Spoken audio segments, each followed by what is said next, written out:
session. And as the chair for the previous session said, we now move to the metropole to see how colonialism was was shaping the urban landscape in the metropole. And we have two papers in this session. Laurel Semble and I am Mir.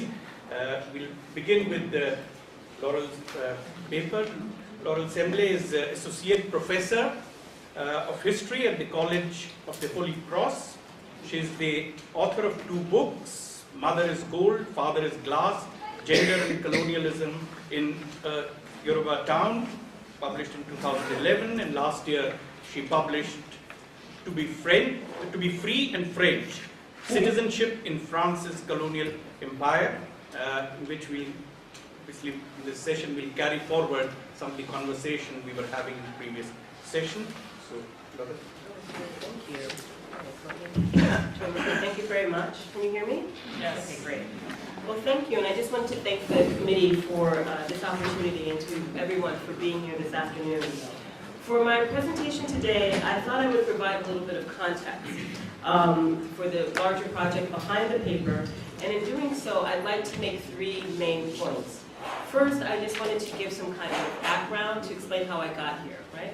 Not physically here, but to this particular project, right? How does a scholar of Yoruba history wind up working on a project on Bordeaux, France, right?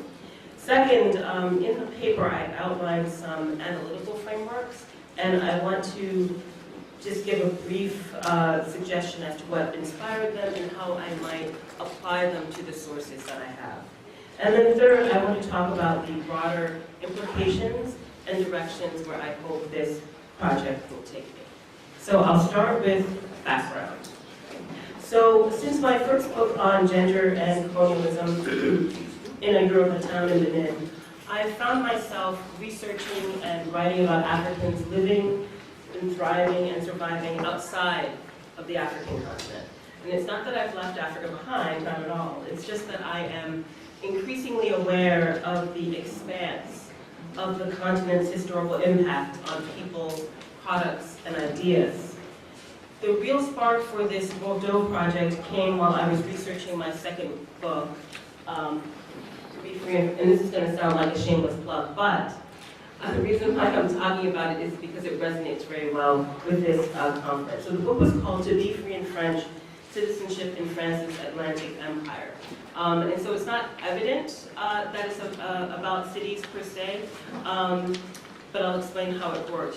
While I was researching it, I constantly came across references to Bordeaux where Africans and Antillians, and by Antillians I mean people from the Caribbean, lived, studied, or had family and friends.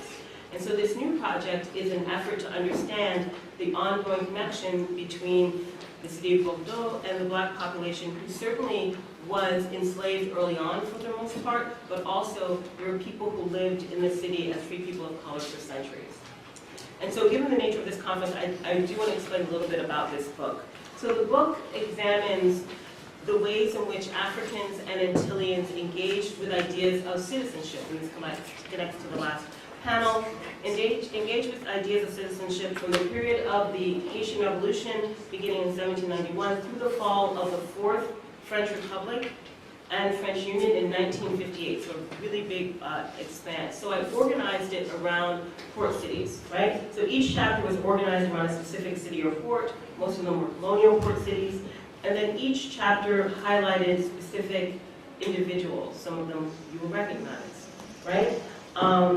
And debates and crises about citizenship during French colonial empire. Chapters in Le Gap in Haiti, Gorée, Senegal, Saint-Pierre, Martinique, Port Novo in Benin, Paris, France, and then there was a epilogue that looked at Dakar, and it sort of spanned this period of the 18th to the 20th century. And what I argued was that Africans and Antillians across the Atlantic world exploited the promises and ambiguities of French rhetoric about freedom and equality to argue for a new French citizenship.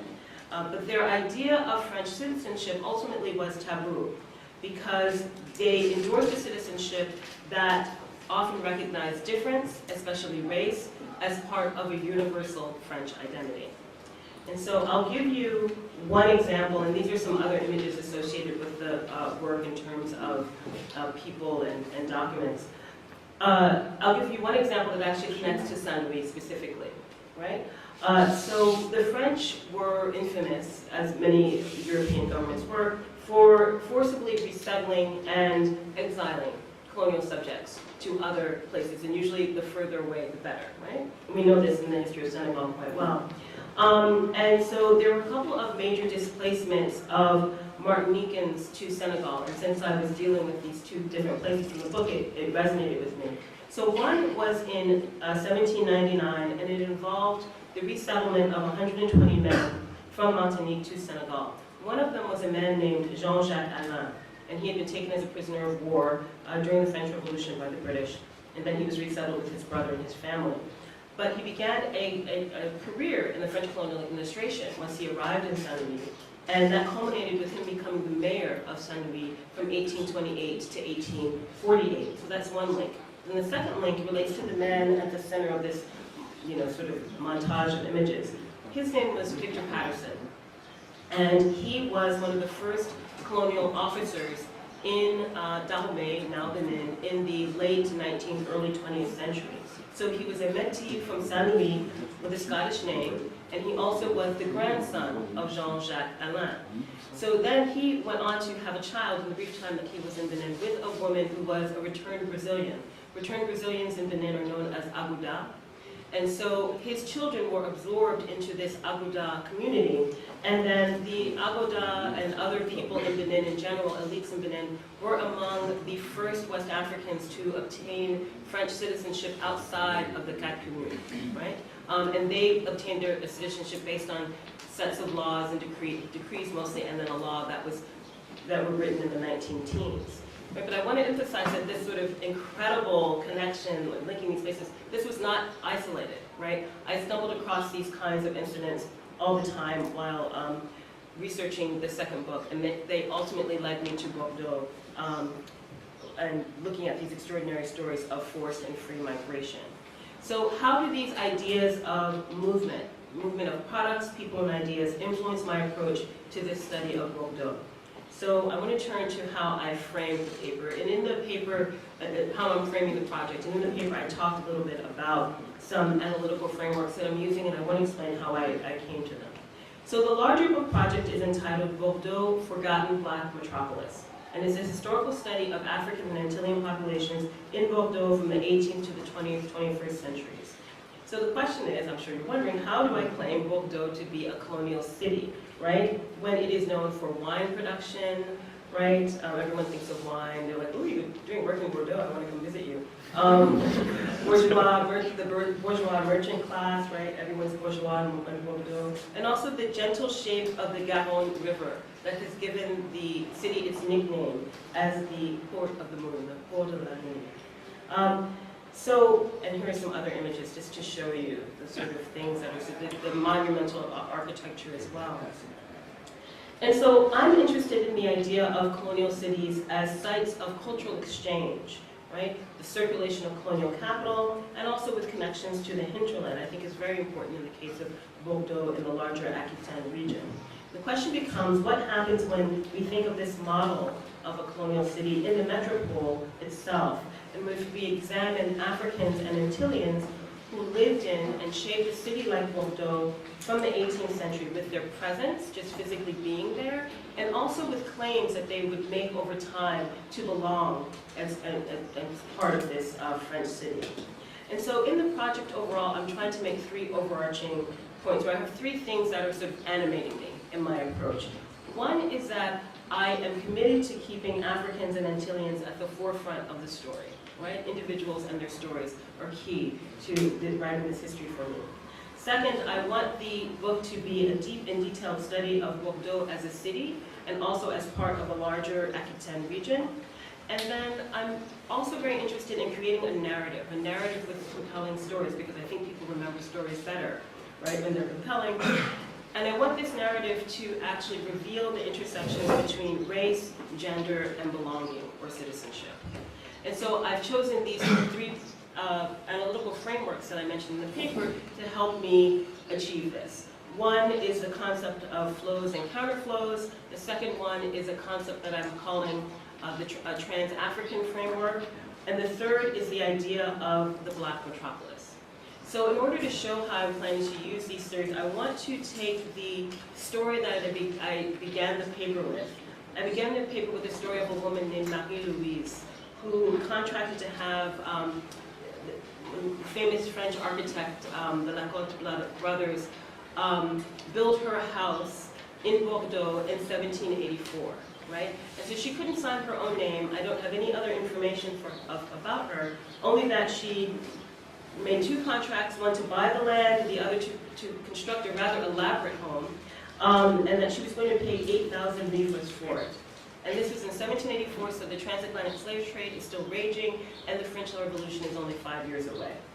And so how does this fragment, I mean, it's several documents and it's material records, but it is a fragment.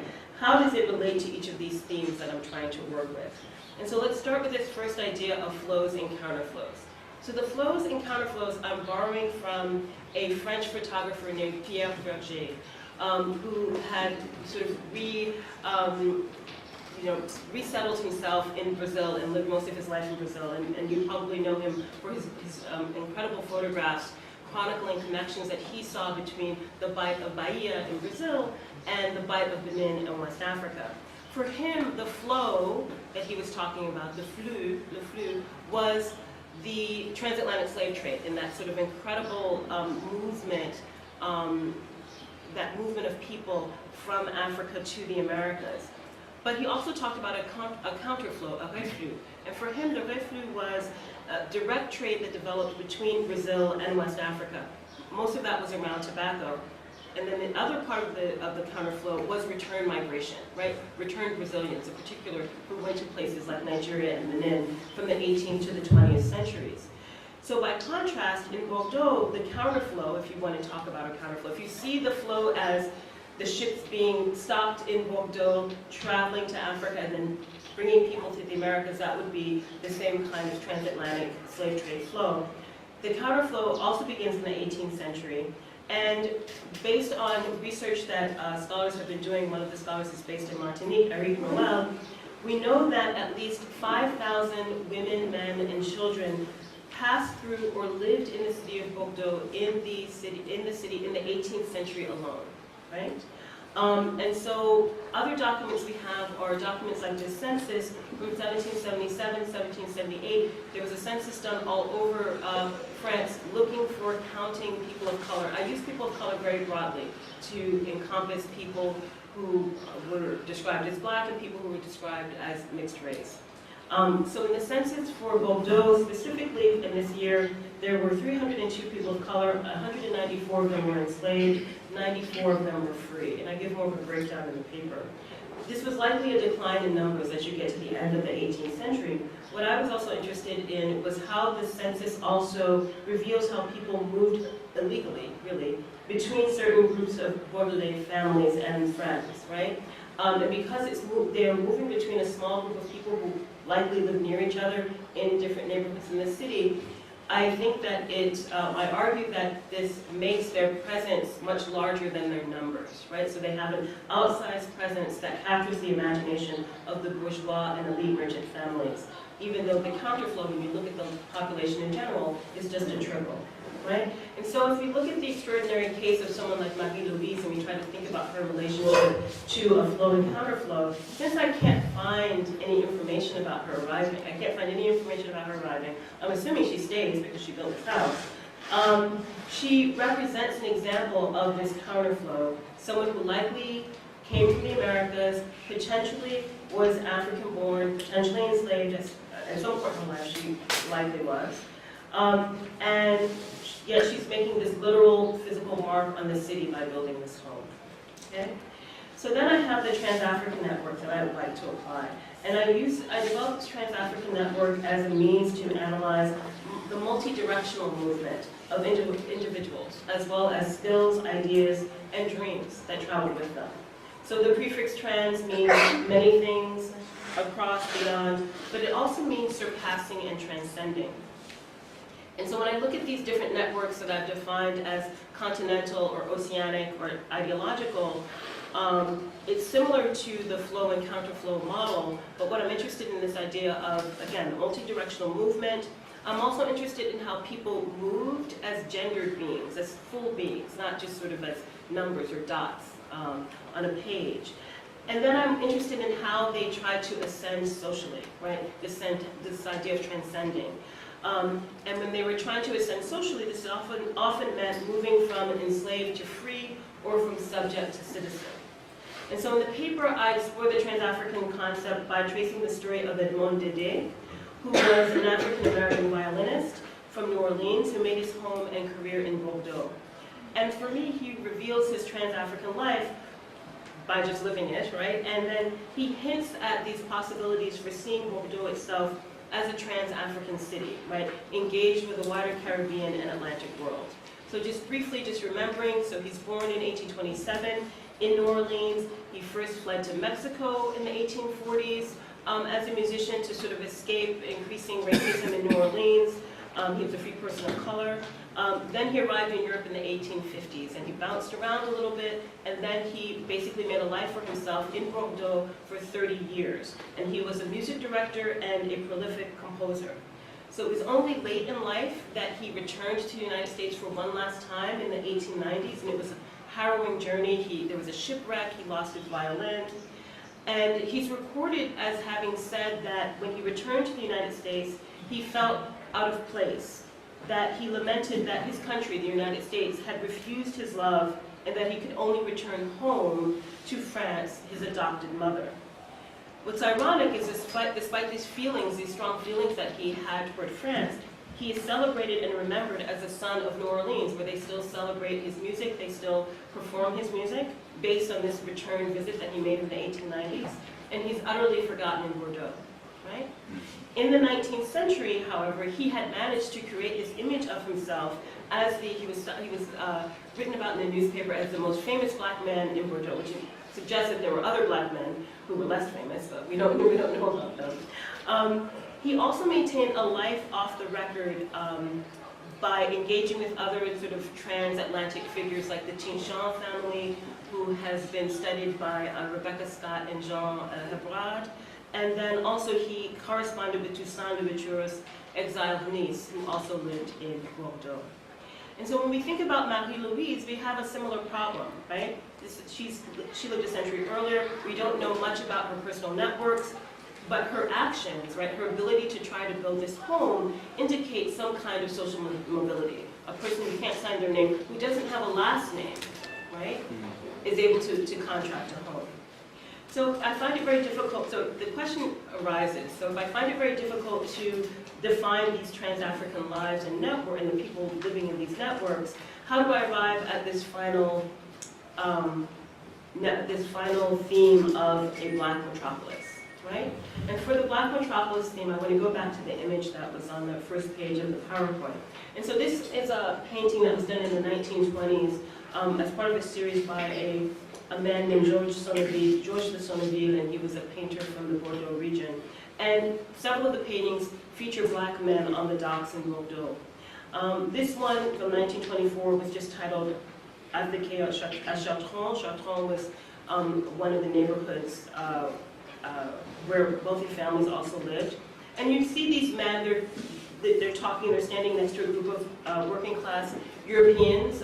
Bordeaux was an international, it was a city that had lots of immigrants, so I wouldn't just assume that these are French men and women. And I'm working on several things in analyzing the image. How much do the men in the images appear to belong in the space? How much are they potentially caricatured? How much might they be set apart, yet being a part of the surrounding scene? So that idea, it leads me to sort of try to use the theory of the black ghetto and the black metropolis that you find in Drake and Caton's work on Chicago in 1945. And in that book, they're sociologists, and they argued that the black ghetto referred to the segregated areas of the city in which black people were forced to live, right?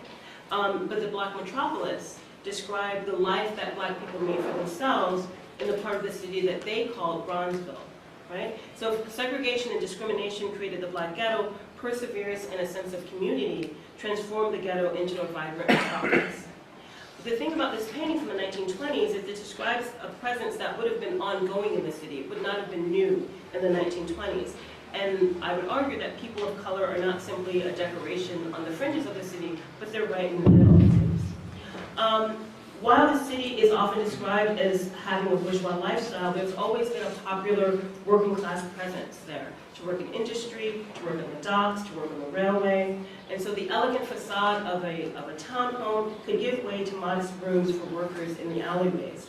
And so the layout of the city could explain how free and enslaved Africans and Antilleans lived in the center of the city, as well as in some of the first areas just outside the medieval walls, the faubourg of the city. So Saint-Seurin, which I believe is up here, that was around the area where Marie-Louise was building her home. In the notarial records, you have quite a few other people of color who were living in that neighborhood, as well as in other neighborhoods nearby. And so the other reason I start with this sort of idea, or this image from the 20th century to talk about mapping Bordeaux is because often when people think about the history of people of color in Bordeaux, they assume that they arrived, if people admit now that there were people of color enslaved and free in Bordeaux in the 18th century, they might think that there was a rupture at some point in the 19th century, that somehow they all left or died. And then people don't start arriving again until the late 20th century, after 1945 at least. But we have images of people living, famous people, some of them, living in Bordeaux from the early part of the 20th century as students. So I've written about Mark Kojo Toblo-Huinu, who was a man from Benin, who was a journalist and an activist in the 1920s, who went to law school and medical school in Bordeaux. René Marin also went to middle school in Bordeaux in the early 20th century, the famous Antillean writer. And then Félix Eboué, the French colonial administrator, also went to Lycée Montaigne in the 20th century as well. And so I'm interested in looking at this longer history, carrying it forward through the 20th century. Certainly by the time you get to the 1960s and 1970s, there may be a kind of black ghetto of sorts that forms in certain areas of Bordeaux, in parts of the inner city, as well as in the peri-urban areas. But I want to trace a longer line. Again, we only have glimpses of someone like Marie-Louise in the 18th century, but I'm still interested in looking at this longer history, which can lead us all the way up into the 21st century, right? So this is an image from a series of photographs done by a Nigerian-American photographer who went to Bordeaux because he was interested in going to a city and talking to Africans who lived in a city that was a former slave trading port. And he wanted to understand how they understood their relationship to the city and its history. So to conclude, I want to talk about some of the places where I hope this project will take me. So I am hoping and planning, and so I'm saying it so that it will come true, right? So if you say it and tell enough people, it will happen, right? I am planning to write a piece of historical fiction at the same time that I am writing this historical study. And I'm using the historical fiction to fill in large and small gaps that we often find in the archive when we try to tell stories of people of color, especially women, particularly when they've been unfree. So what does the historical fiction do? It allows me to challenge the boundaries between historians and literary scholars, engage in what some scholars have called fiction with footnotes or counter-narratives. And I'm looking at a series of, these are mostly Anglophone historians, but they've written narrative histories. Maya Miles, Gretchen Gerzina, Erica Armstrong Dunbar. If people know of any Francophone, I know of one Lusophone writer who have written historical fiction or are historians who are writing in a literary way, I would love suggestions. And I'm interested in these scholars because they creatively use narrative and they use sources and they use voice in their work in creative ways. And so the title of this book will be Black Hélène Renard of Aquitaine. The figure in this, of course, is not her. This is a painting that I like that inspires me. And the painter is not quite known. This is why I don't give information on the painter, because it's unclear who the painter is. Eleonore is an enslaved girl from Martinique, brought to Bordeaux in 1775. She'll be coming of age during the Revolutionary period, so it will allow me to imagine examine this critical period as one where people of color are participating in this historical moment in a variety of trades, residing visibly in the city, whether they are in the shadow of or far beyond the port of the moon that is at the center of it. I also imagine Eleonore living a long life, experiencing profound highs and lows, and serving as a bridge across time and space in a tumultuous Atlantic world.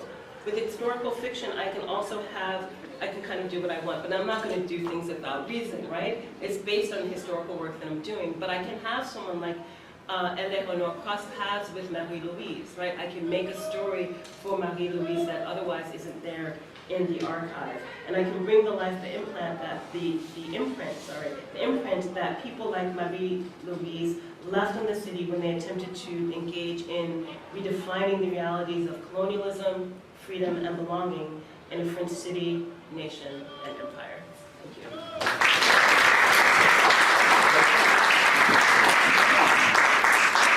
Thank you. Thank you. I'd now like to invite our second speaker, Ayan Mir. Ayan is a PhD candidate in the Department of Urban Studies and Planning at the Massachusetts Institute of Technology. His research looks at the relations between migration, urbanization, and international development. He holds a Master in Geography from the London School of Economics, a Bachelor in Philosophy from Sorbonne, and a Bachelor in Political Science from Paris. Title of his paper is People as Colonial Infrastructure in Fascist Italy. Ayan? Thanks a lot. Can everybody hear me? I'd rather not use the microphone. Can you hear me? Okay, great. Tout d'abord, chers collègues, camarades, je voudrais remercier les organisateurs de cette conférence ici à Saint-Louis. Je pense que des événements comme celui-ci sont vraiment un exemple d'internationalisme dans la production et la distribution de la connaissance, et c'est un vrai plaisir d'être ici avec vous. J'ai préparé un petit résumé en français du papier que je lirai après, mais comme le papier est en anglais, je vais faire la présentation en anglais.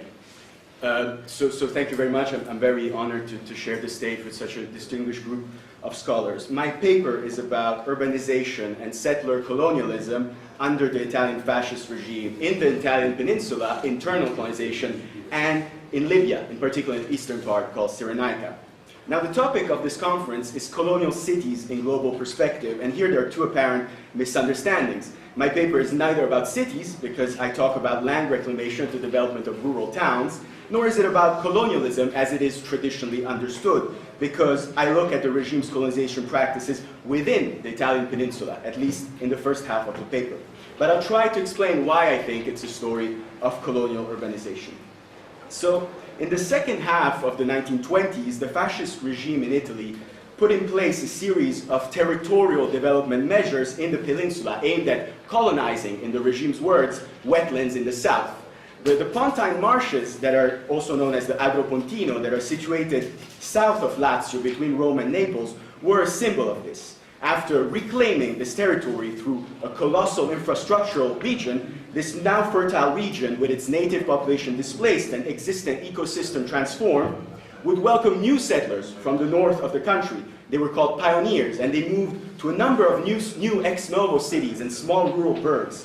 And as I show, this model of territorial development and demographic colonization would subsequently be repeated in the 1930s in Italy's Libyan colonies. So I explore the similarities between and difference between forms spatial development took in the metropole and in colonies, and the role played by settlers in both territories. I'll first frame the issue by looking at the geographical ideology of fascism, which I call, through an oxymoron, rural urbanization. And I'll try to trace its genealogy and unpack it to make sense of its contradiction, because fascism is quite a slippery doctrine. Then I'll plunge into the meat of my topic, which is my argument that this fascist geographic project, its land reclamation, targeted movement of population, was a colonial project. I think that in an uneven and polarized country like Italy, it is helpful to think of Italian marginal regions at the time as effectively colonized by the state. So the relationship between internal and external colonization are understood better in light of the regime's spatial production. I hope this can be for us an opportunity to think about the metropole as a laboratory for the colony and reflect on the connection between nation building and empire building.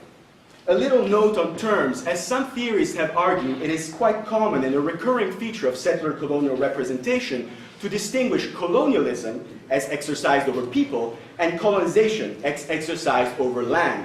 And so I'll try to problematize this distinction a bit. So my story starts in 1927 because that is the year that Mussolini launches his ruralist project. In 1925, the country has entered an autarkic phase, apparently, to promote agricultural self-sufficiency and reduce its trade deficits. And the regime had entered a totalitarian moment. Mussolini makes a famous speech called the Ascension Speech in Parliament in 1927, in which he laments the cities and their culture, saying it sterilizes people, fearing the decline of birth rates and the development of worker movements in industrial centers. The regime at the time had instituted a committee for internal migration to control and prevent the migration of agricultural workers to cities. There were laws against urbanism, instituted in phases from 28 to 39, that controlled or banned migration from the country to cities.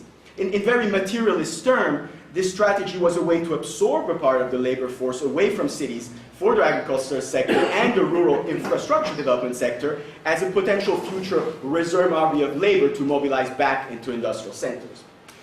But I think there is something more than these political and economic strategies, and it's Mussolini's ideological leanings that are embodied by two texts, two books that inspired it at the time. One is a book by Nazi statistician called Richard Kocher called Decline of Birth, Death of People. And Mussolini writes a preface of this book in the Italian translation in 1928. The other book is this bestseller called The Decline of the West by Oswald Spengler, which reads almost exactly like fascist ruralist doctrine, in particular in a chapter called Cities and People. And you can find a lot of quotes in the paper. So to understand fascist ruralism, the distinction is not between city and country. This is not Khmer Rouge style Maoism, right? This is but between great city and little city. And it's a distinction that he picks up in Spengler's book because it's a more spiritual distinction than one of scale. So this is why I talk about this oxymoron, rural urbanization, when I talk about the fascist geographical imagination. It features new plans, new territorial taxonomies aimed at overcoming the urban-rural distinction in favor of different urban types, industrial centers, agricultural centers, mining centers, artistic centers, all produced by a totalitarian centralized state. Architect Luigi Piccinato, at the time a town planner, speaking about Sabaudia, which was one of the new cities that was built in the Pontine Marshes, says, quote, "It is no longer possible to speak about the city. One should speak about the region city, the province city, the nation city. The agricultural municipal center of Sabaudia represents a new and prophetic urbanism, alive and totalitarian." So if we come to the Agropontino now, the Pontine Marshes, the reclamation brought 5 cities, the Pentapoli, fascist Pentapoli, 16 new rural burghs, and 3,000 small land estates with what they call colonial farmhouse, Casa Colonica. Thousands and families came from the north to this region, first to work on the reclamation project, and then to stay and work on the land. In 1931, the Committee for Internal Migration, that I mentioned earlier, was renamed Committee for Migration and Internal Colonization. A law presented at the parliament on the time included colonization rewards for northern settlers staying there at least 3 years. But actually, the fascist ideal of this Italian homo novus coming to fertilize this mythical soil was not really the reality. You have commissaries of this project, like Valentino Orsolino Cencelli, who sends these messages and talks about how the people that have been sent are all the undesirables that they didn't want in the north. And he says, you know, amongst colonial families, there's a bit of everything. Fishermen, bricklayers, clerks, tailors, mechanics, cobblers, acrobats, waiters, beggars, doormen. Every profession is represented except the fundamental one, cultivators. Right? So, what's interesting is that the same Orsolino Cencelli notes that migrants were brought to land devoid of any rural population. But when you look at the census at the time, you have over 10,000 agricultural workers in the immediately adjacent towns. And you had another native population, which were the few thousand of people living directly in the marshlands. There were seasonal hunters and shepherds inhabiting mud and straw huts, in a place that we call sometimes the Italian Amazonia. So this was a politically motivated implantation of an exogenous population to develop a territory from nothing, a common trope of settler colonialism. And this is a context in where the north and south of Italy were essentially two different countries. I mean, there's many historians will talk about the unity of Italy as the colonization of the south by the kingdom of Piemonte. Now, so at the time, Mussolini saw himself in some sense as the grand unifier and the protector of the Italian race. But at this point, race should not be understood in line with how we see it in the Nazis' definition. It corresponds more to an organicist conception of the nation, right? So the fascist Homo novus had characteristics that through totalitarian state-making would erase indigenous particularism and mark the rise of a new Italian race. Sandro Nannini was the commissary for internal colonization in 1935, writes that the case of the Agropontino is, quote, the first great experience of selective population growth, an experience that has not failed to interest researchers in eugenics. And in the article at the time, they talk about the birth of a new social and ethnic class, with laborers from all over Italy come in the Agropontino to become, quote, a unique race that will be fruitful and produce many children. So if I turn to Libya now, there was this imagination of Libya being the fourth shore of Italy, right? A natural extension of the territory. And so the encouragement of settler migration there was a direct continuation of the regime's land reclamation and ruralist project that I described before. The most pauper Italian wage laborers, confronted with rising unemployment, would be in theory turned into small property-holding farmers, colonizers of an Italian territory, reconnecting to a mythical soil, good seed, fertile land, and so on and so forth. So Luigi Razza, who was a high-ranking technocrat, was in charge of the Committee for Migration and Internal Colonization, but then in 1922 was made responsible for the Institute for the Colonization of Cyrenaica. So at least administratively, you see a clear continuation there.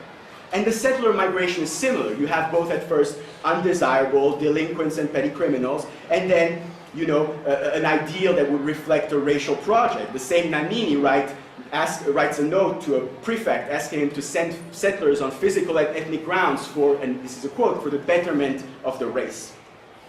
Because in fact, after defeating Omar Mokhtar's forces in 1931, Italy had displaced populations from the mountainous regions of the Jebel Akhdar to the Mediterranean coast. And this military victory had given the regime a justification for territorial development on this idealized tabula rasa.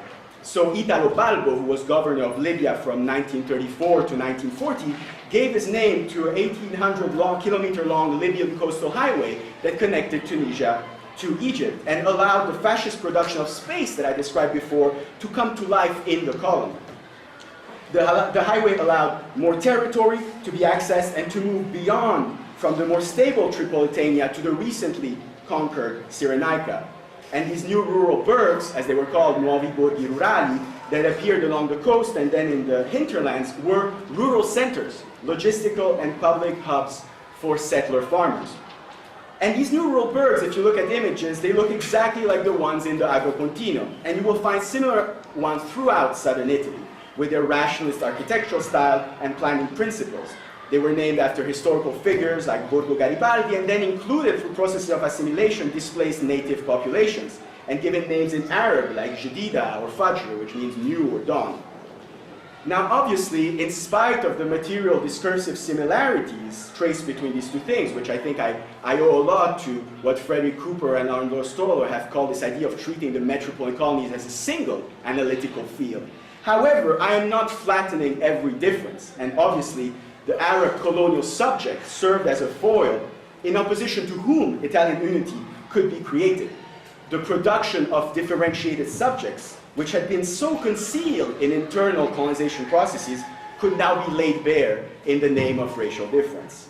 And I think it is not anodyne, I think, that the racialist turn operated by the regime, so in 1937-38, the racialist and anti-Semitic law, coincides with its full embrace of imperial expansion to Italian East Africa. Graziani, the murderous general who defeated Omar Mukhtar, had declared, quote, the Jebel Akhtar has to be predominated by Italian settlers. Indigenous people should convince themselves of that. And before the start of World War II, Italo Balbo was still governor, wanted to accelerate this process, sending an army, what he called an army of 20,000 settlers by boat in October 38, and mobilizing state funds to enter directly the state in agreement with settler families, attempting to replace the latifundio model that had been present since, you know, the previous colonization of Italy, of Libya by Italy before the fascist regime.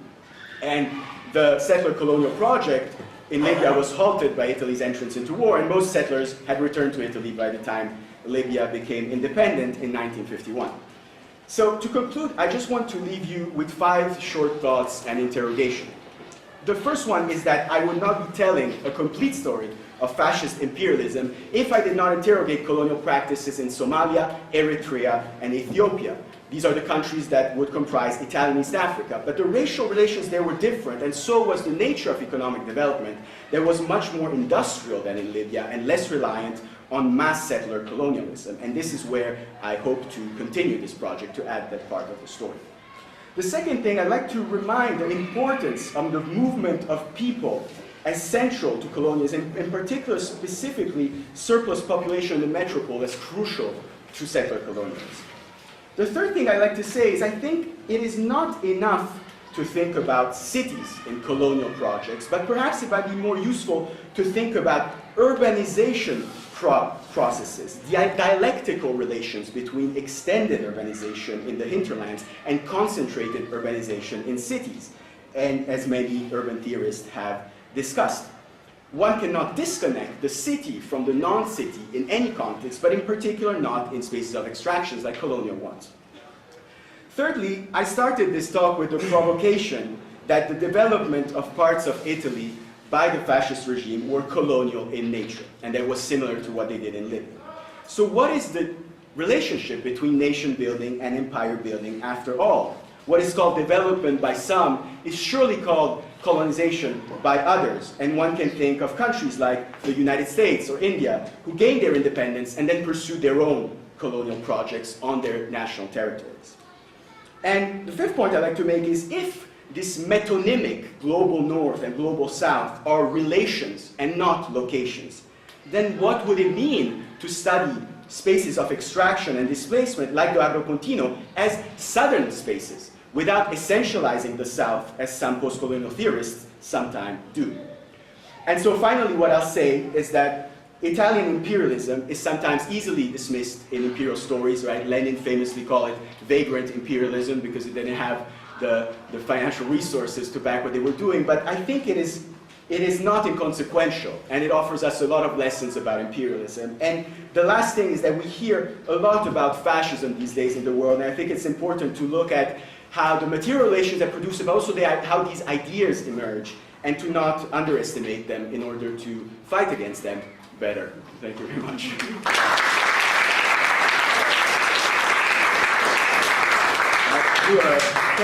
I actually forgot the French. I'll do it in French very quickly, but I actually have a map and some photos, if you mind, sorry. Sorry. Oops. Right, just... Oh yeah, it's there. It's not in the key, it's in the...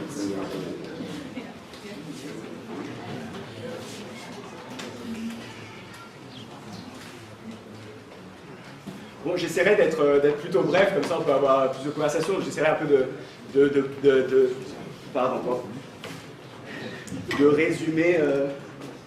résumer ce que j'essaie de dire. Donc, on est en train de parler d'une région en Italie qui est entre Naples et Rome. Donc, c'est ça, c'est les marais pontins, d'accord? Donc, je vais essayer de parler des arguments que je fais dans ce texte. Au milieu ce texte parle de la colonisation interne du régime fasciste italien et donc dans certaines régions d'Italie comme celle-ci et de la colonisation en Libye et en particulier en Cyrénaïque, donc qui est la partie orientale de la Libye. Dans la deuxième moitié des années 20, le régime fasciste a mis en place une série de mesures de développement qui étaient dans les mots du régime, la colonisation d'une partie du pays. Et les marais pontins, donc cette partie, était vraiment le symbole de ce projet. Et après, une fois que ces marais aient été bonifiés dans les mots du régime, ils ont amené un bon nombre de migrants qu'ils appelaient pionniers, donc du nord du pays, vers cette région, donc dans les marais pontins. Et ce que j'essaie de voir, c'est comment cette réalité a après été reproduite dans les colonies, et en particulier en Libye. Donc moi j'essaie de voir les différences et les similarités entre les formes de développement spatial dans la métropole et dans les colonies, et le rôle joué par la colonie de peuplement, et dans ces cas-là les migrants. En faisant ça, je vais principalement parler de trois choses. Donc dans un premier lieu, je vais essayer de définir ce que moi j'appelle l'idéologie géographique du fascisme, que j'appelle avec un oxymore urbanisation rurale, et je vais essayer de tracer sa généalogie en peu de mots. Et après, je vais discuter donc le projet géographique fasciste, donc avec cet aménagement du territoire, ce mouvement des populations gouvernées par l'État directement, et essayer de voir que dans un pays aussi inégal et aussi polarisé que l'Italie, c'est vraiment très utile de penser ces endroits marginaux de l'Italie comme espace colonisé par l'État fasciste dans ce cadre. Et j'espère que c'est pour nous une opportunité de parler de ça, de l'influence de la métropole sur la colonie. Une note sur les termes pour après notre conversation, c'est très commun pour les colonies les imaginations des colonies de peuplement de faire une distinction entre colonialisme qui serait fait sur des êtres humains et colonisation qui serait fait sur des terres, comme s'il y avait une différence entre les deux. Et moi j'essaie un peu de problématiser cette distinction. Donc, très brièvement, l'idéologie que j'appelle urbanisation rurale, ça vient directement du ruralisme pris par Mussolini à partir de 1927, qui avait peur que les villes auraient stérilisé la population italienne. Cependant, j'appelle ça urbanisation rurale parce que ce n'est pas du tout un ruralisme maoïste comme on pourrait s'imaginer, donc Pol Pot, etc. C'est vraiment un développement qu'on peut considérer urbain, mais une urbanisation vraiment étendue. Donc une urbanisation qui prend en compte des centres ruraux, donc une urbanisation pensée comme circulation plutôt comme émergence de grandes villes. Et donc, comme je disais dans ma présentation, il prend ça surtout de deux textes, le texte allemand, un texte d'un statisticien nazi sur le déclin des naissances, et un texte d'un très fameux idéologue, Oswald Spengler, qui s'appelle Le déclin de l'Occident, et qui est un texte qui est d'ailleurs très en vogue aujourd'hui parmi les extrêmes droites européennes, et on voit vraiment l'actualité de ces questions. Donc l'idée est vraiment de créer une nouvelle taxonomie des villes, un nouvel aménagement du territoire, où il n'y aurait plus une distinction entre urbanité et ruralité, mais où il y aurait la région-ville, la province-ville, la nation-ville, comme je dis. Donc différentes taxonomies de type urbain, le centre industriel, le centre agricole, le centre minier, le centre artistique, etc. Donc dans le cas spécifique des marais pontins, il y a la construction de 5 villes, donc une qu'on ne voit pas là, mais c'est Aprilia, Latina, Terracina, Pontigna et Sabaudia, donc je peux essayer de zoomer pour que vous les voyez. Ah mais il n'y a pas internet, donc excusez-moi. Et donc pourquoi je dis que c'est une colonisation? Parce que le comité, qui était le comité pour les migrations internes, donc pour limiter les migrations, se transforme en comité pour les migrations et pour la colonisation interne. Donc le régime assume complètement ce langage en donnant ce qu'il appelle des récompenses coloniales pour les pionniers venant du Nord qui resteraient pour plus de 3 ans dans ces régions. Mais évidemment, cet idéal s'écrase contre la réalité qui est d'un projet fait un peu... j'ai envie de dire à l'arrache, donc avec vous savez, beaucoup de problèmes et beaucoup de problèmes. Donc, pour vous montrer par exemple l'idée que le régime prétend qu'ils amènent des pionniers précisément parce qu'il n'y a personne ici pour travailler. Mais c'est en réalité faux, parce que si on regarde les recensements de l'époque dans des villages autour de là, comme Ceccano ou comme Casciano dei Volci, on voit qu'il y a plus de 10 000 travailleurs agricoles qui travaillent dans la région, et il y a aussi des populations natives de cette région, donc des chasseurs saisonniers et tout, qui habitent dans une région qui était aussi appelée l'Amazonie italienne. Et je peux vous montrer une photo. Cette photo est prise en 1924 dans la région. donc dans la région où ces populations habitent. Donc c'est une photo d'archives de 1924, donc des maisons de terre avec des huttes, etc. Brièvement, oui, donc j'essaie d'expliquer combien il y a un projet eugéniste presque du régime fasciste de créer une nouvelle race italienne. Ici, race non pas pensée dans le sens qu'on pense à rien, mais race comme dans la vision organiciste de l'État, qui était très commune à l'époque chez les nombreux idéologues fascistes. Donc si maintenant on regarde un peu en Libye, je parle particulièrement de cette région-là, qui est la Cyrénaïque. Et donc ce que le régime va faire, c'est créer à travers Italo Balbo une autoroute de 1800 km qui traverse tout ça et qui justement va permettre un mouvement de population de la plus stable tripolitaine ici à la plus, donc à celle qui vient d'être conquise à travers la guerre contre Omar Moukhtar en 1931. Et il y a eu un mouvement forcé de population locale du Djebel Akhtar, donc cette région ici, vers les zones côtières. Et donc les développements ruraux, comme j'explique, sont exactement pareils. Ils sont aussi appelés nouveaux bourgs ruraux, c'est aussi des centres pour les... etc. Ce que je dis évidemment, et pour pas que je sois mal compris, il y a évidemment, à mon sens, des différences, et des différences très claires, et celles-là sont liées à la différence raciale et l'idée que le sujet colonial libyen, arabe, dans ce sens-là, peut créer une sorte de sujet opposé à laquelle créer une unité italienne. Et je propose l'argument que ce n'est pas un hasard que la politique racialiste du régime fasciste qui émerge à la fin des années 30, entre 37 et 38, avec les lois antisémites et les lois raciales, coïncide avec le projet impérial italien. Donc clairement, il y a une relation là entre ces deux choses, à mon sens. Et pour finir, j'avais 5 petites questions que je voulais poser à la salle lors de l'évolution. La première, c'est que cette histoire n'est évidemment pas complète si on ne parle pas du régime de l'impérialisme italien en Somalie, en Érythrée, en Éthiopie, donc l'Italie, l'Afrique orientale italienne, l'AOI. Et c'est une forme de développement différente, bien plus liée à un développement industriel et bien moins reliée à une colonie de peuplement massive comme ça l'est en Libye. La deuxième chose que je voulais dire, c'est que ce n'est pas assez de penser les villes seulement les villes comme projets coloniaux, mais de penser au processus d'urbanisation, à l'urbanisation comme processus, et c'est une idée qui est très commune en théorie urbaine, et depuis Henri Lefebvre et d'autres aujourd'hui.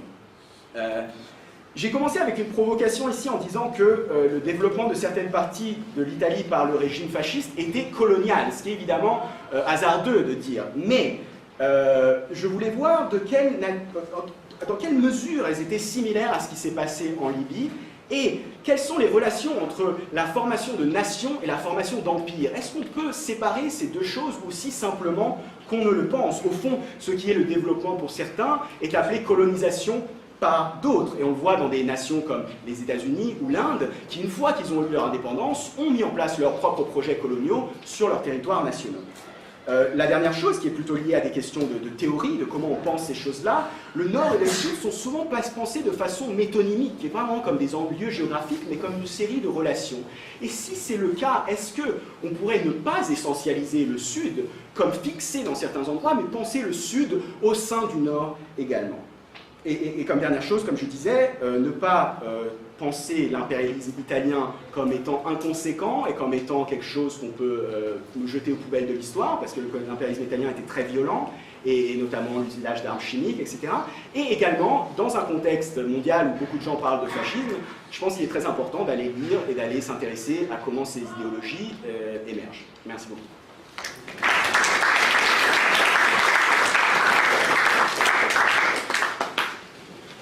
Sorry. Thanks. Yeah. Oh, sorry. We will now request Pepin to comment on these papers. Pepin Brandon is at the International Institute for Social History at Amsterdam. This institute has, most of you know, has played a very, very important role in putting together this global history network. Pepin has been associated with it right since the beginning. Okay, thank you, Amar, and also I want to extend my thanks as well to Babacar for bringing us all together here and facilitating what already has been, I think, a wonderful conference. And it's a pleasure for me to comment on these two great papers, because of the papers themselves, but also I think because how they connect with themes that have emerged in the conference so far. And in my comments, I'll try to bring out some of those connections, apart from what I have to say on the papers themselves. So I'll start with the paper by Laurel Semlé. So Laurel shows the continuous nature of the presence of people of color and communities of people of color in Bordeaux from the 18th century. And that brings Bordeaux into a narrative that I think now is increasingly emerging for other European countries as well, where similar discoveries have been made, and these discoveries are important for many reasons. But one of the reasons is, I think, that they help us to break from particular narratives on the presence of people of color in European cities that are now heavily contested in the political field in Europe. So one of the breaks from persistent assumptions that this historiography makes possible is to do away with this notion of the automatic validity of free soil principles in Europe. And Laurel herself shows this very clearly for Bordeaux, but there is now a literature on especially Southern Europe that, for example, shows us that the Madrid slave market was only suppressed in the 1830s. And there's literature for many places in Northern Europe that show how the most important thing about this legal history of the free soil principle is the endless successes in finding exceptions to the application of this principle. So Laurel adds to that, but she also problematizes this narrative of the presence of large black communities in European cities as basically a product of late colonialism or post colonialism, and I think that is very important. But the paper not only gives us a story about continuity, but I think there's a beautiful phrase later on in your paper where you talk about the curious bridges between these various phases that these long-term communities go through. So there's a story of transformations there, and that is a story that you primarily tell through individual stories. The narrative of Marie-Louise, of Edmond Dédé in the 19th century, of Makojo Tuvalu Uenu in the early 20th century, and the three black dockers, unfortunately now still without a name, in the wonderful painting that you showed us of Georges de Sonville. And I think telling it from the perspective of these individual stories is very important, and it brings in very centrally the question of agency. And you have given us also in your verbal presentation many reasons why you want to concentrate on this side, on sort of the individual narrative side. And I think all of that is valid. But as sort of a more classical social historian, I have to bring in or ask you about how this relates then to longer-term questions of the structures within which these people move. And of course, structures and life stories are not two sort of completely separate things. Structures are formative for the way that people move through the city. So I want to give just some sort of examples of how this can be of importance. So one of the structural features of the community that you are talking about is that it's situated in a port. Now, port life does something particular to migration patterns, and also to the relationship between permanent migration and temporary migration. I've mostly looked at communities in port cities in the colonial world. These are very different port cities, often from Bordeaux. Like Bordeaux's a big city. I think you mentioned it's 100,000 people. It's a large city. These are very small cities, 5,000, 6,000 inhabitants, that with the arrival of ships suddenly increased by 10%. Now that, of course, is not true for Bordeaux, but it might be true for the African communities that you described. This is a small community consisting of 250, 300 people. We know that ship crews were highly mixed. How did these people navigate their way through the cities in which they arrived? How were they taken up? What was the role of African-owned bars and taverns in that? What was sort of the structural capacity of these communities to take up people? And then that enables these people to partly maybe move away again, but also to stay and build their lives in the long term. But if we're then thinking about sort of the long-term existence of these communities, that brings in questions of power and the differentiation of power within the city at large, but also within the communities themselves. And the question of the power structure of the city becomes very important when we talk about this as a colonial city, but I want to come back to that at the end of my comment.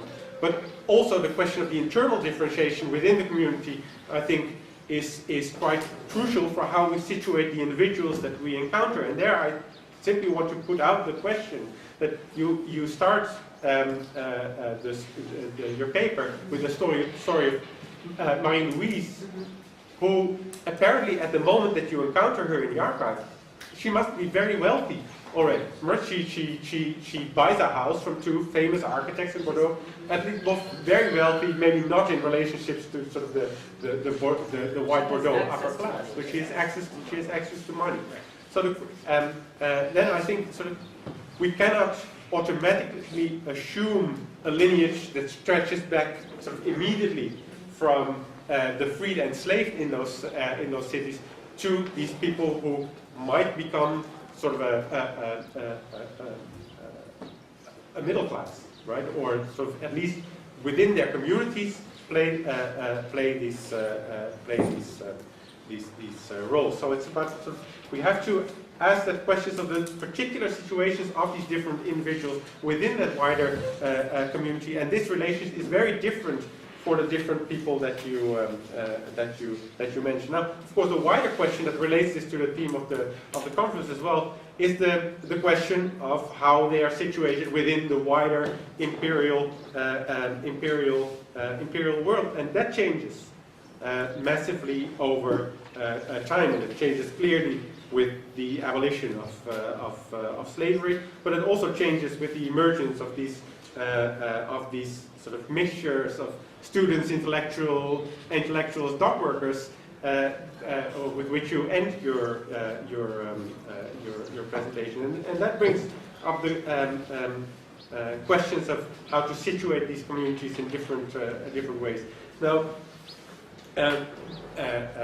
being here, I know it's not about Marseille, or it's not about Bordeaux, but it's Marseille, but I wanted to bring up that if we're talking about these dock workers, intellectuals, that there's of course a wonderful fictional narrative actually here that resonates, I think, because Ousmane Sembène's first novel, Le Docker Noir, is exactly about someone who moves to Marseille to work in the colony, and is I think especially the start of this novel is highly pertinent to the story that you're telling, because that is basically a story about the transition from the colony into the dock neighborhoods that are recognizable for this black dock worker, because they feel as they are of the colony, but that's then increasingly through the development of the novel become more problematic, because layered upon sort of this colonial status is the status of French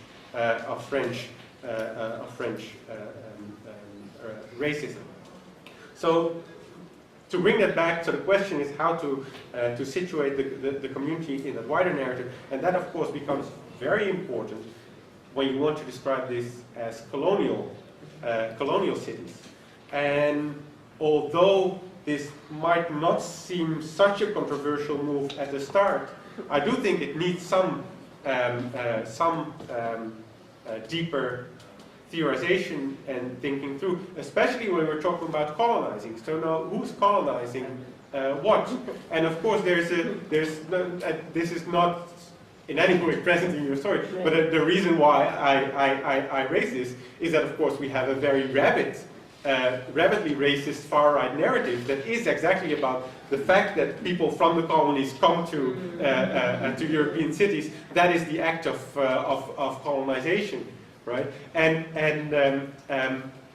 So the colonizers in our narrative are exactly on the other side. But what do they colonize when we're talking about this city? So to sum up that point, how do we see this not merely as a city within the colonial world, right?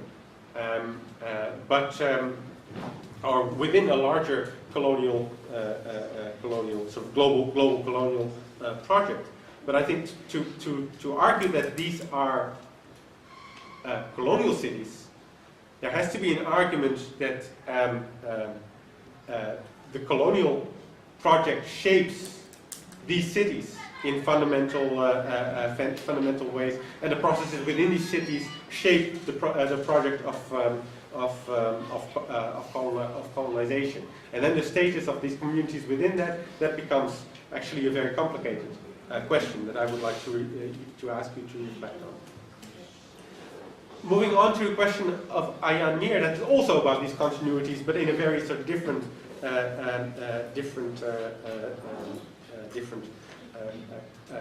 context. I want to start by pointing out that I think you draw these connections in two extremely fascinating ways and important ways for the way that we just think about this question of coloniality and the city in this conflict. First, the connection between internal colonization and external colonization that you outlined with such clarity, and then the other sort of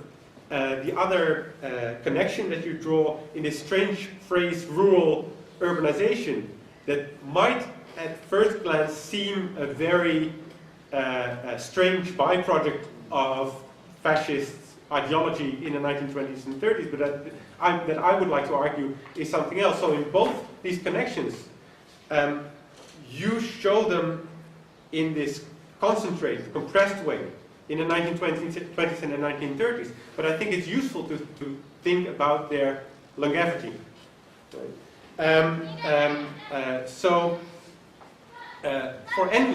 For all of the colonial empires, you cannot escape the immediacy with which internal colonization spills over in external colonization. I mean, this is true right from the start. Right? For European expansion, you cannot separate the story of the Reconquista from the beginning of the conquest of the Americas. There is in many cases a very direct link between, let's say,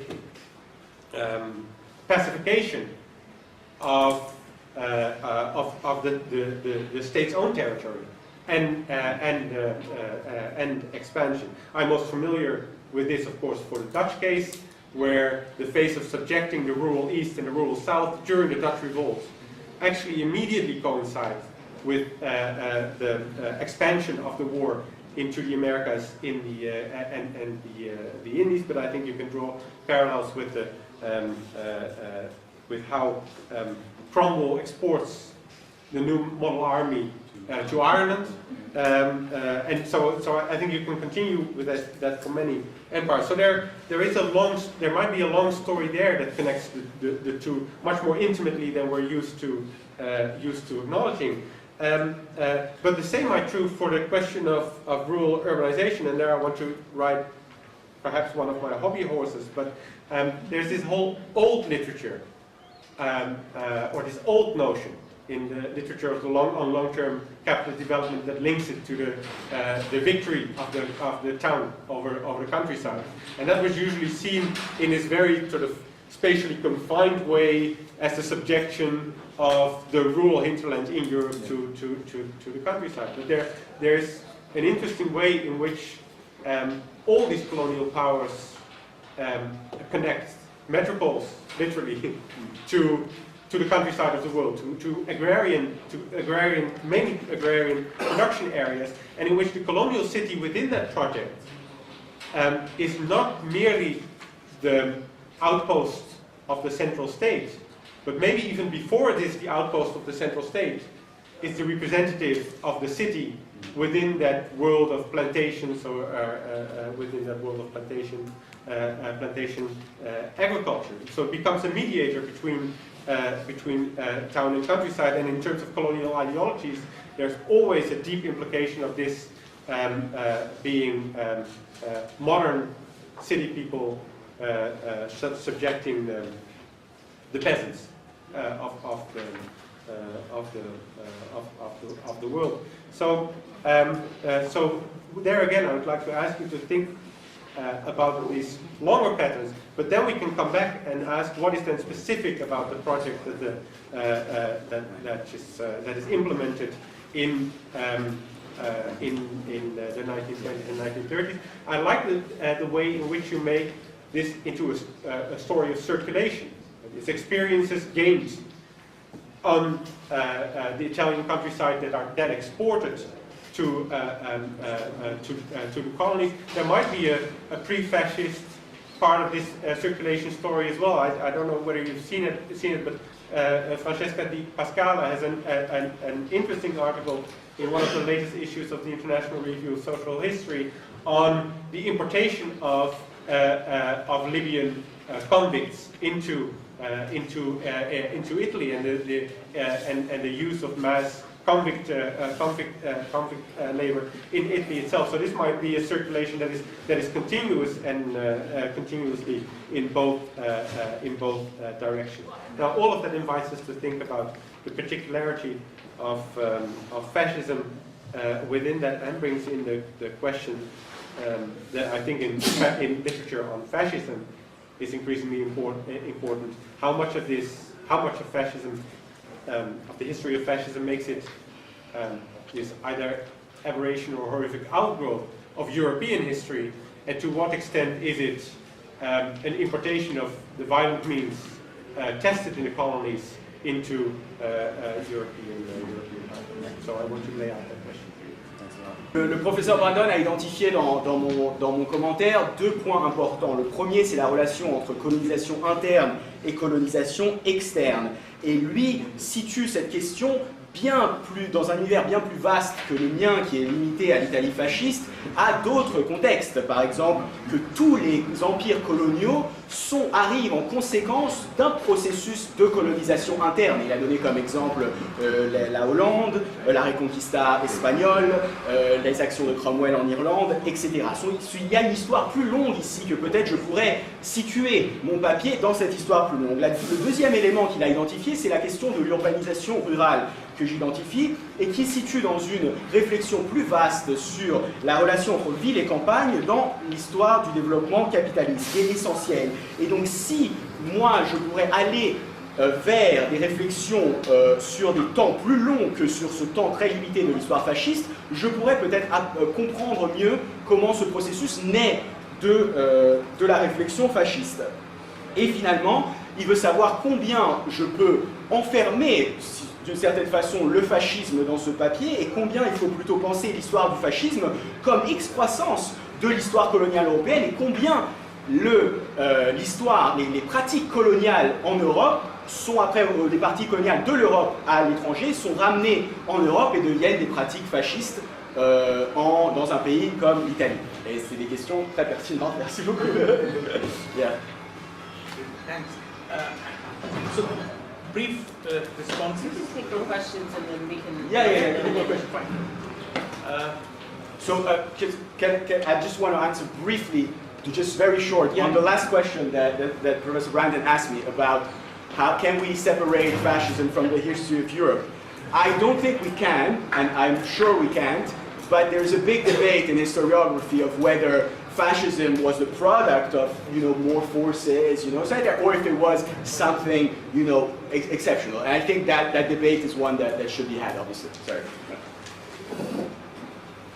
I want to thank you both for your papers, which have inspired me to have many thoughts, but I will limit them to one. I have a question for Laurel, because I was thinking, I had a question for Laurel because I was thinking about something that I think is quite subtle in your presentation, and also I think you addressed a little bit more in your product. And it's a question I'm also interested in as well, is that we can trace certain black women in the French Empire to a particular date. It seems as though they do appear in some ways in earlier colonial records, but then as we could see with your presentation, as you go later into the kind of late 19th and beginning of the 20th century, you see this transformation where it's men. And you did wrestle with this. You did wrestle with this in your book quite a bit, I think. And I was kind of curious if how you're going to grapple with that with Eleanor of Aquitaine, which I am forever excited and a little bit envious of in terms of your kind of thinking and your plans and your ambitions. Any other questions, comments, observations? Yeah, please. It's sort of for both of you. I was struck, there's an exhibit at the moment at Cambridge called Black Cantabs, which has photographs and portraits of people who've been at Cambridge through the ages, I think it starts in 1780s. So black people from around the British world who've studied or lectured at Cambridge through time.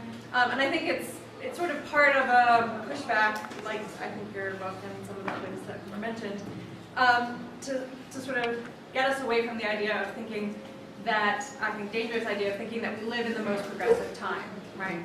So we are now, we're now living in the most progressive time, and I think the right has seized this as a sort of, and therefore these changes are too much. We can't handle these changes, it's too fast. And this is a pushback to say, actually, no, this is the way the world has always been. And I think this may touch a little bit on yours as well, which is that actually a lot of the claiming of space and the sort of pushing out of other people is about sort of shaping an idea like, oh, these are the appropriate people to be living in this place, the appropriate people to be living in this space. But then I just think that both of you are doing important things to say, actually that's not, it's not constantly moving towards a more globalized, better, progressive, whatever world, but actually that there are moments of that, and then they're followed by these moments of saying, no, these are the people who belong here now. So yeah, it's more of a comment than a question. Yeah. Please. Two, I guess, marginal comments. One, I'll start with fascism paper. The question of all these things connect. I appreciate this, I agree with it, but there are all sorts of other connections. I mean, the question of promoting rural development, the discovery of rural backwardness is common in the 19th. It was always there in Italy, already reasonable, but it's common in the 19th and 20th century. It's fascist inside Germany, or whether it's a new civil conservation corps. There's a whole effort to see backwardness in terms of the world's neighbor. I come from another colonial city of the 18th century, and you have a great slave. Any seaport we have, as I'm sure you know, is constantly getting crews which think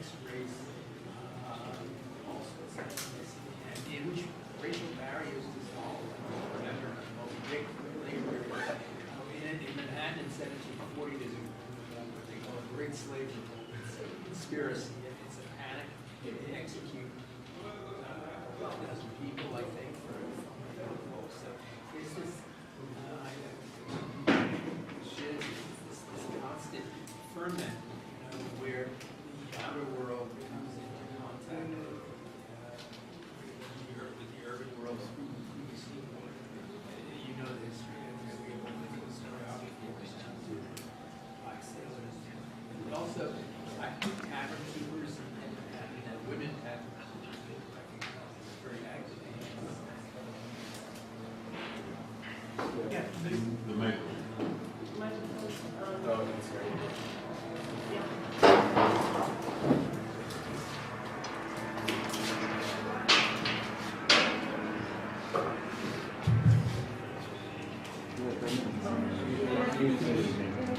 I'm sorry. I was just commenting that Italy, colonialism and fascism, that this movement to rediscover or regenerate, I guess, the backward rural areas is widespread. In the Depression in the 30s, characterizes the American New Deal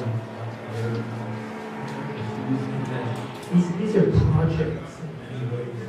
I think the notion of project state is very important because I was just reminding her, I'm sure she already knows, which is the literature we have in the United States and the impact that multiracial sailing ships, colonial periods and elsewhere, and the frictions it generates. And I cited the so-called Great Slave Conspiracy in 1740, where this gets out of control, which was cruelly suppressed. So the colonial city is you're right, it's a two-way street.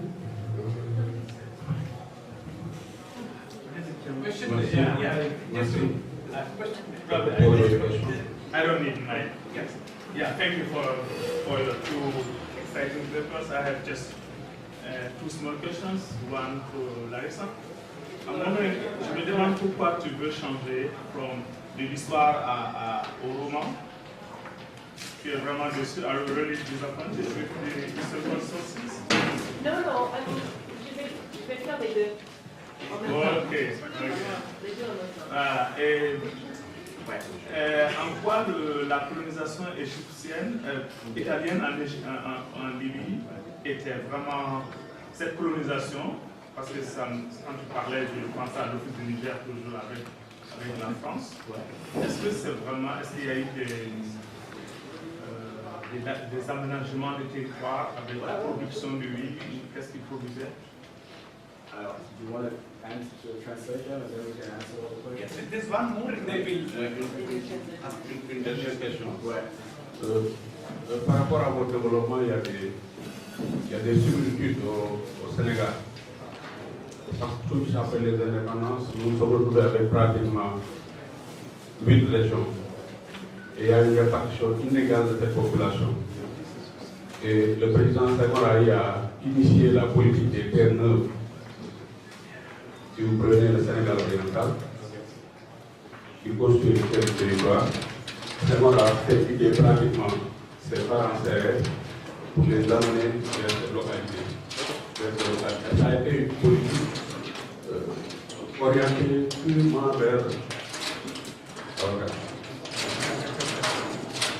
vers l'exploitation agricole. Malheureusement, les infrastructures n'ont pas suivi.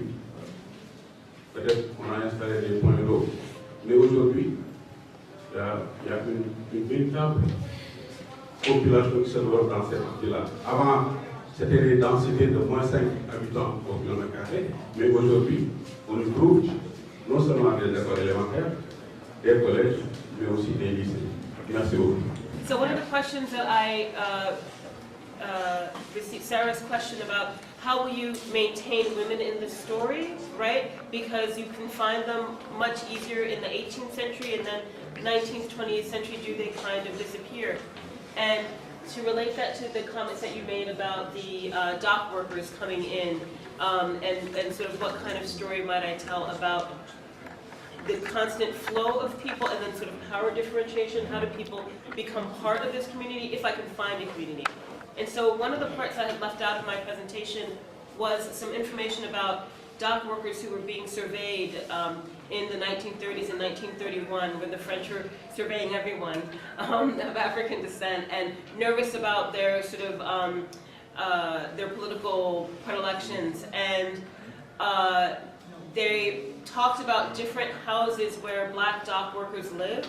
So I mapped them onto a map, and what they described how each house was divided ethnically, right? Was it divided into, like, when there were just people of one ethnic group, it was fine, right? And they talked about people in these sort of 19th century kind of ethnic groups. They talked about markings on their faces.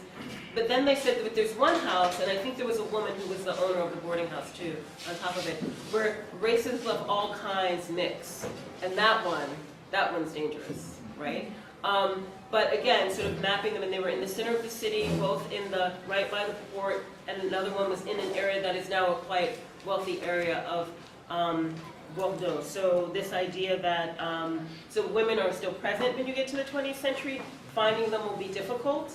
And it's generally difficult to find people after you get to the 19th and 20th century because they don't appear in the records, sort of noted race is not, you know, sort of, so people will only appear if they get in trouble, right? And so if only people get in trouble or they're seen as dangerous, will they sort of surface and they will be described in some kind of way. And just to the idea of progress and sort of thinking about when we have these examples of people of color living in European cities from the 18th century and earlier, this makes us think differently about the time that we're living in and how is this time that we're living in so different from an earlier time? Is it a natural progression toward a more inclusive time? But I think that the other thing we need to think about is that even though you had people of color living in Bordeaux in the 18th century, majority of them were enslaved, right? And so even when you have people present, there's still similar questions of exclusion. Even if she was able to build a home or have access to money, I'm not sure how she was able to get access to it, that doesn't mean that, so that it doesn't mean that there's still not the similar kinds of racial discrimination and other kinds of exclusions, right? So how do we balance that? That story remains complicated, right? Whether we're talking about the 18th century or the 21st century. Le professeur Mayer m'a posé la question une question similaire, non, de l'idée qu'à ce moment-là, dans le monde entier, il y a une découverte au tournant du XXe siècle du sous-développement, de la ruralité, etc., et que cette histoire fasciste s'inscrit dans cette lignée. As an answer, Professor Mayer, thank you for your question, but I would like, I mean, I absolutely agree with you, there's a moment of discovery of rural backwardness, but I would like to highlight, in this sense, the specificity of the fascist project, not so much in how it's undertaken, because at the time you have projects that are way more impressive, like the Tennessee Valley Authority project or land reclamations in Holland that are way more impressive. But first of all, the way it's spoken about in the world, you have articles in the Daily Mail, in American news, that herald Mussolini as this hero, you know, oh, he is the new emperor of Rome, he's like doing something that no pope and no Roman emperor could never do to reclaim the Pontine Marshes.